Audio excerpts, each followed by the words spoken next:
Yes, the recording is in progress. Leading your own volunteer organization via Toastmasters. How many of you have thought of leadership in a voluntary business or organization?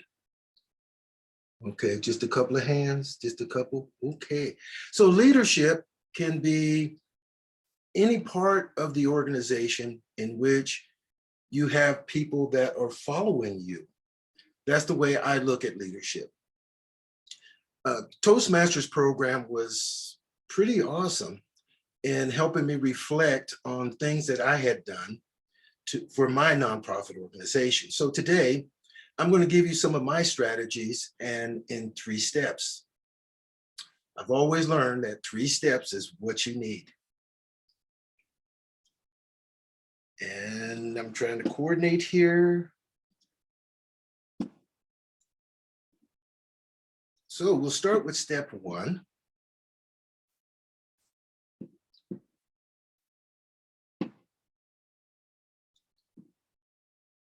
Have a vision. Understand the business or the organization's mission statement / vision statement. In order to doing that, it is very important for you to try and understand what can you bring to the table as a leader? What can I do to make this vision a success? Takes on a lot of things, but that is just the basics of it. Once you understand that, now you've got some footing within the organization.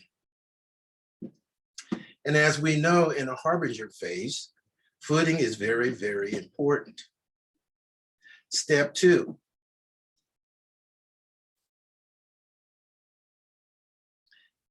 Access your skills or assess your skills, your training and your life skills. Whoa, there's a lot to be said for that.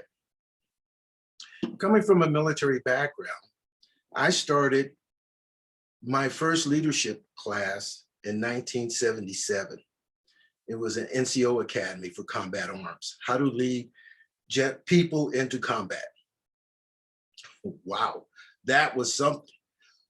With a volunteer organization, it's a little bit different because you can't tell people to charge up that hill with a gun nest on the top as a volunteer, because what kind of response would you get? Yes, probably some visual finger motions and stuff like that. But for a voluntary, you have to really understand the abilities and the limits of the individuals that are following you.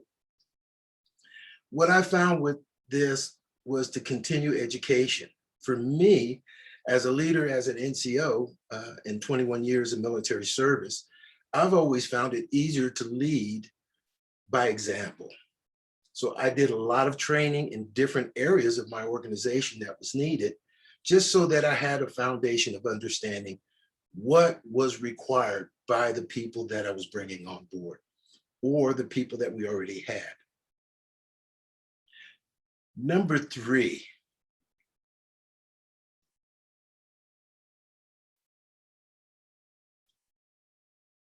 Is probably one of the biggest ones. When should I lead? When? Yeah, we've heard here at Toastmasters that there are many different levels and different styles of leadership. That's why I put why on there, because now you have to understand why. Why are you directing someone to do something? Why are you asking them to help? There's a lot of information into this. What I have found over the years, I actually went in and did a lot of these positions, and then I referred it back out just so that people would understand that I had an understanding of their direction that they were helping with their volunteer or as a volunteer. When do I lead? Wow, that's really the meat of it all. Not only providing in times and assignments and tasks, but also you got to demonstrate. The biggest demonstration that I found in a leader is communicate. There's a whole bunch of them, but I'm going to give you a whole bunch of lists real quick. Communication, interpersonal skills, teamwork, problem solving, motivation, prioritization. I always love that word. And reliability. Those are so key into people feeling comfortable around you as a leader, especially when there's tasks we have to go for, because you want to be a harbinger of love because of this mission statement. That's what it's all about. So it's also important to allow team members to choose their tasks. This is something I learned by looking on the opposite end. I've always wanted to be asked, what were my goals as being that type of a leader? And how can they help me perform those goals? Because it may be something that I'm not doing. I've got military, martial arts, this type of background. I don't have any accounting, but that may be an interest. So if you don't ask, you will never know. Those are so key into the leadership of a nonprofit. Because like I said, in the military, you can just say, okay, I'll give you an Article 15. We'll write you up if you don't do it. Or we'll reduce you in pay. Try that with a volunteer, see how that works. Whole different scenario.